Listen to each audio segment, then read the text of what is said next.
How you friends, तो कैसे हैं आप सभी। आई होप आप सभी अच्छे होंगे। आपका स्वागत है हमारे आज के वीडियो सेगमेंट में। आज की वीडियो में हम जानेंगे कि घरेलू हिंसा यानी कि डोमेस्टिक वायलेंस का मतलब क्या होता है as per the protection of women from the domestic violence act 2005 में, और इसका section 3 definition of domestic violence क्या कहता है। इसमें ये बताया गया है कि कौन सी चीज़ें जो होंगी वही डोमेस्टिक वायलेंस कहलाएंगी, वही घरेलू हिंसा कहलाएंगी। इस वीडियो में आज हम कवर करेंगे। इस वीडियो को पूरा देखिएगा, ज़रा सी स्किप मत करिएगा। चलिए स्टार्ट करते हैं आज की वीडियो बिना किसी देरी से।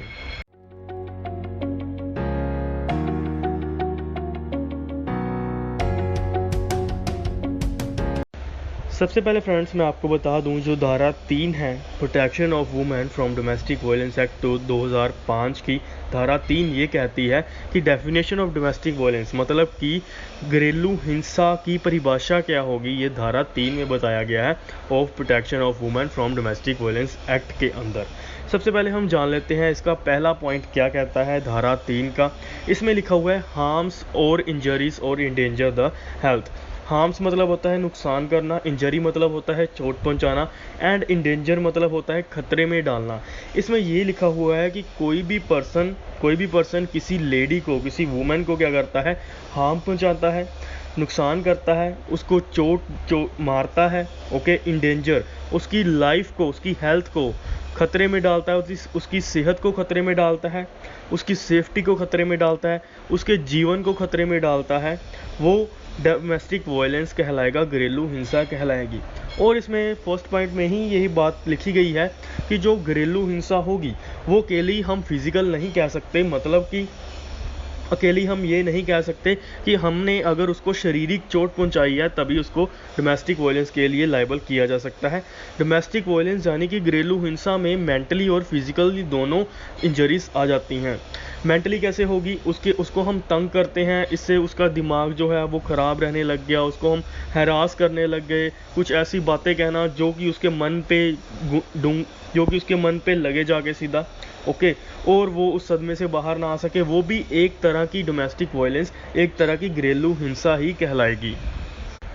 और फ्रेंड्स, या फिर उसको बुरा भला बोलना, वो भी एक डोमेस्टिक वायलेंस यानी कि घरेलू हिंसा ही कहलाएगी। और साथ ही में फ्रेंड्स, इस एक्ट में ये बताया गया है कि अगर हम किसी महिला को डराते हैं, धमकाते हैं और ये कहते हैं कि अगर तूने जो है मुझे इतने पैसे लाकर नहीं देगी या फिर इतना दहेज नहीं देगी तो मैं तेरे से जो भी संबंधी जुड़ा होगा, लाइक उसका भाई होगा या फिर उसके चाचे का बेटा होगा, उसकी बहन होगी, कोई भी ऐसा व्यक्ति होगा, उसको क्या करेगा, वो व्यक्ति नुकसान पहुंचाएगा। और इस डर से वो क्या करती है, वो क्या करती है, वो अपने घर जाती है, पैसे लाकर उसको दे देती है। वो भी एक तरह का डोमेस्टिक वायलेंस ही कहलाएगा, उसको डराना, उसको धमकाना कि हम तेरे जो संबंधी होगा, तेरे से जो भी रिलेट करता होगा पर्सन, उसको मार देंगे या फिर उसको चोट पहुंचा देंगे, या फिर उसको चोट पहुंचा दी है तब भी वो डोमेस्टिक वायलेंस के अंदर ही आएगा। ये धारा 3 साफ साफ ये कहती है। और इसमें एक और बात बार बार लिखी हुई है, सब क्लोज डी भी यही कह रहा है, क्लोज डी भी यही कह रहा है धारा 3 का। इसमें यह भी लिखा हुआ है कि चाहे वो इंजरी हो, चाहे वो थ्रेटन हो, वो फिजिकल भी हो सकता है, मेंटली भी हो सकती है वो इंजरी, या फिर हाँ फिजिकली कैसे, मतलब कि उसको हमने चोट पहुंचाई है, उसको मारा है, उसको पीटा है। मेंटली कैसे हो सकती है, हमने उसको गाली दी है, हमने उसको कुछ ऐसे वर्ड्स उसको कह दिए हैं जो कि उसके दिमाग पर बैठ गए हैं, उसके मन में बैठ गए हैं, और वो आसानी से क्या कर सकती है, वो आसानी से उसको बुला नहीं सकती। ऐसे वर्ड जो होते हैं वो भी एक तरह के डोमेस्टिक वायलेंस में ही आ जाते हैं। और फ्रेंड्स, मैं आपको एक और बात बता दूं, इसमें क्या है, इसमें मैंने ये बताया था कि हम उसको बुरा भला बोलेंगे तो वो भी एक डोमेस्टिक वायलेंस में ही आएगा, उसकी हम इंसल्ट करेंगे तो वो भी डोमेस्टिक वायलेंस में ही आएगा। और एक बात और मैं आपको बता दूं, कई बार क्या होता है, कई बार सास क्या कहती है, कई बार सास ये कहती है अपनी बहू को कि अगर उसके बेटा नहीं है तो उसको ताना देती है कि तेरे बेटा नहीं है, तेरे कोई मेल चाइल्ड नहीं है, तू लड़कियाँ ही पैदा करती रहती है, तेरे कोई लड़का नहीं हो रहा। तो ये भी बात जो होगी डोमेस्टिक वायलेंस ही कहलाएगी। अगर कोई सास जो होगी वो अपने बहू के ऊपर ऐसा कर रही है तो वो भी एक डोमेस्टिक वायलेंस ही कहलाएगी, वो भी इस एक्ट के अंदर जो होगी पनिशमेंट होगी उसकी भी।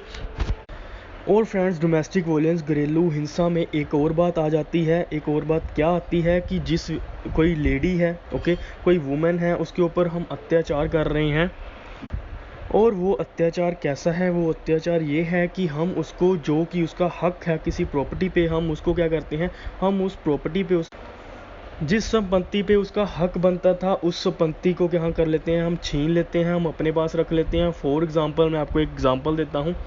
जैसे कि जो लड़की होती है जब अपने ससुराल आती है, ओके, तो वो अपना गहना लेकर आती है, वो अपने जेवर लेकर आती है, और आते ही अगर कोई उसकी सास या उसकी ननंद उससे जो गहने हैं वो छीन लेती है, अपने पास रख लेती है, तो वो भी एक क्या कहलाएगा, वो भी एक डोमेस्टिक वायलेंस कहलाएगा, क्योंकि जो वो गहने लेकर आती है वो उसका स्त्री धन है।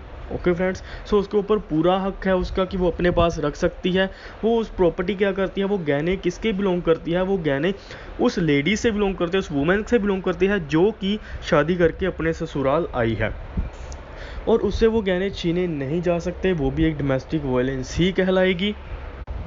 और फ्रेंड्स, इसकी एक्सप्लेनेशन 2 क्या कहती है? इस धारा 3 की एक्सप्लेनेशन 2 ये कहती है कि सभी फैक्ट को, सभी एविडेंस को, जितने भी गवाह होंगे या फिर कुछ भी सारे एविडेंस होंगे, सर्कमस्टांसिस होंगे, सिचुएशन होगी, उन सभी को देखते हुए ही जो देखा जाएगा कि ये जो केस बनता है डोमेस्टिक वायलेंस का या फिर नहीं बनता। ओके फ्रेंड्स, इसकी एक्सप्लेनेशन 2 ये साफ कर देती है कि हालांकि ये सारी चीज़ें होनी ज़रूरी हैं, लेकिन फिर भी जो है ये सर्कमस्टांसिस ऑफ द केस या फैक्ट ऑफ द केस पे ही डिपेंड होगा कि ये डोमेस्टिक वायलेंस का केस बनता है या नहीं बनता।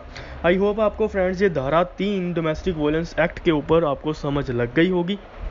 अगर आपको इससे रिलेटेड कोई भी डाउट है, please go to comment box से कमेंट करिए, मैं आपके कमेंट्स का ज़रूर आंसर करूंगा। अगर आपको ये वीडियो अच्छी लगी हो, इस वीडियो को लाइक कर दें, इस चैनल को सब्सक्राइब कर दें और अपने फ्रेंड्स के साथ शेयर ज़रूर करिएगा।